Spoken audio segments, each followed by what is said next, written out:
ಜಮೀನಿಗೆ ನಕಲಿ ದಾಖಲೆ ಸೃಷ್ಟಿಸಿ ಕಬಳಿಸಿದ್ದು, ಪ್ರಶ್ನೆ ಮಾಡಿದ ತಮ್ಮ ಮೇಲೆ ಹಲ್ಲೆ ಮಾಡಿ ಪ್ರಾಣ ಬೆದರಿಕೆ ಹಾಕಿದ್ದು, ಈ ಕುರಿತು ಪೊಲೀಸರಿಗೆ ದೂರು ನೀಡಿದ್ರೂ ಯಾವುದೇ ಕ್ರಮ ಕೈಗೊಂಡಿಲ್ಲ. ತಮ್ಮ ಕುಟುಂಬಕ್ಕೆ ರಕ್ಷಣೆ ನೀಡುವ ಜೊತೆಗೆ ತಮಗೆ ನ್ಯಾಯ ಕೊಡಿಸುವಂತೆ ಹನಿಯೂರು ಶಾಂತಕುಮಾರ್ ಮನವಿ ಮಾಡಿದ್ದಾರೆ. ಈ ಕುರಿತು ದೊಡ್ಡಬಳ್ಳಾಪುರದಲ್ಲಿ ಮಾತನಾಡಿದ ಅವರು, ಹನಿಯೂರು ಗ್ರಾಮದ ಸರ್ವೆ ನಂಬರ್ 84/16ರಲ್ಲಿ 8 ಗುಂಟೆ ಜಮೀನಿದ್ದು, ವಿಜಯಕುಮಾರ್ ಮತ್ತು ಆತನ ಪತ್ನಿ ವೆಂಕಮ್ಮ, ಆತನ ಅತ್ತೆ ಗೋಪಮ್ಮ ಹೆಸರಿಗೆ ಶುದ್ಧ ಕ್ರಯ ಮಾಡಿಸಿಕೊಂಡಿದ್ದಾರೆ ಎಂದು ಶಾಂತಕುಮಾರ್ ಆರೋಪಿಸಿದ್ದಾರೆ. ಅಕ್ಟೋಬರ್ 8ರಂದು ಉಪ ನೋಂದಣಾಧಿಕಾರಿಗೆ ದೂರು ನೀಡಿದ್ದು, ದೂರಿನ ಸೇಡನ್ನ ಇಟ್ಟುಕೊಂಡು ವಿಜಯಕುಮಾರ್ ಮತ್ತು ಕುಟುಂಬದವರು ತೊಂದರೆ ನೀಡುತ್ತಿದ್ದಾರೆ ಎಂದರು.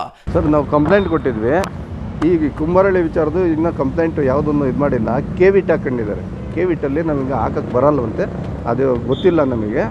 ಆ ವಿಚಾರವಾಗಿ ಲಾಯರ್ನ ನಾವು ಭೇಟಿ ಮಾಡಬೇಕಾಗುತ್ತದೆ.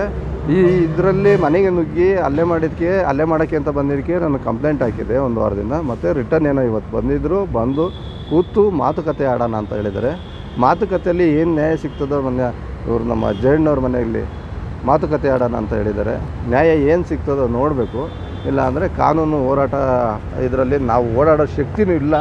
ನೋಡೋಣ, ನಾವು ನಿಮ್ಮಂಥವ್ರು ಸಹಾಯಗಳು ನಾವು ತಗೊಳ್ಳೋಣ ಅಂತ ಬಯಸ್ತಾ ಇದ್ದೀವಿ. ಮತ್ತು ನನಗೆ ಪ್ರಾಣ ಬೆದರಿಕೆನೂ ಹಾಕಿದ್ದಾರೆ. ತಲೆ ಚೆಂಡಾಡ್ತೀನಿ, ಮತ್ತು ನೀನು ಸಿಕ್ಕು, ನೀನು ಮಾಡ್ತೀನಿ, ಹಂಗೆ ಮಾಡ್ತೀನಿ ಅಂತ ಹೇಳಿದ್ದಾರೆ. ನೋಡೋಣ ಮುಂದೆ ಏನು ನಡೀತದೋ, ನ್ಯಾಯ ಸಿಗುತ್ತೋ ಸಿಗಲ್ವೋ ಮುಂದೆ ನೆಕ್ಸ್ಟು ಇದರಲ್ಲಿ ಅಂತಂದ್ಬಿಟ್ಟು. ಮತ್ತು ನಾವು ಇಲ್ಲ ಅಂತಂದರೆ ರಾಷ್ಟ್ರಪತಿಗೆ, ರಾಜ್ಯಪಾಲರಿಗೆ ಈ ಥರ ಎಲ್ಲ ತೊಂದರೆ ಆದರೆ ನಮಗೆ ಇದನ್ನು ಬಿಟ್ಟರೆ ಬೇರೆ ಯಾವುದೂ ಇಲ್ಲ. ತಮ್ಮ ವಿರುದ್ಧ ಸುಳ್ಳು ದೂರು ನೀಡಿದ್ದಾರೆ. ಅಲ್ಲದೆ ವಿಜಯಕುಮಾರ್ ಕುಟುಂಬದ ಮಹಿಳೆಯರು ತಮ್ಮ ತೋಟದ ಬಳಿ ಬಂದು ಗಲಾಟೆ ಮಾಡುತ್ತಿದ್ದಾರೆ. ಈ ಮೂಲಕ ನಮ್ಮ ವಿರುದ್ಧವೇ ಪ್ರಕರಣ ದಾಖಲಿಸುವ ಷಡ್ಯಂತರ ನಡೆಸುತ್ತಿದ್ದಾರೆ ಎಂದು ಆರೋಪಿಸಿದ್ದಾರೆ. ಶಾಂತಕುಮಾರ್ ತಾಯಿ ವೀರಮ್ಮ ಮಾತನಾಡಿ, ಜಮೀನಿನ ವಿಚಾರದ ಸೇಡಿನಿಂದ ವಿಜಯಕುಮಾರ್ ಮತ್ತು ಕುಟುಂಬದ ಸದಸ್ಯರು ರಾತ್ರಿ ಸಮಯದಲ್ಲಿ ಮನೆಗೆ ಬಂದು ಗಲಾಟೆ ಮಾಡಿ ಅವಾಚ್ಯ ಶಬ್ದಗಳಿಂದ ನಿಂದಿಸಿ ಕೊಲೆ ಬೆದರಿಕೆ ಹಾಕಿದ್ದಾರೆ. ಮನೆಯಲ್ಲಿ ನೆಮ್ಮದಿಯಿಂದ ಜೀವನ ಸಾಗಿಸಲು ಬಿಡುತ್ತಿಲ್ಲ.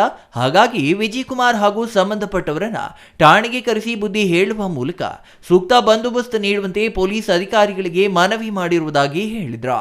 ಮಹೇಶ್, ಸಿಟಿವಿ ನ್ಯೂಸ್, ದೊಡ್ಡ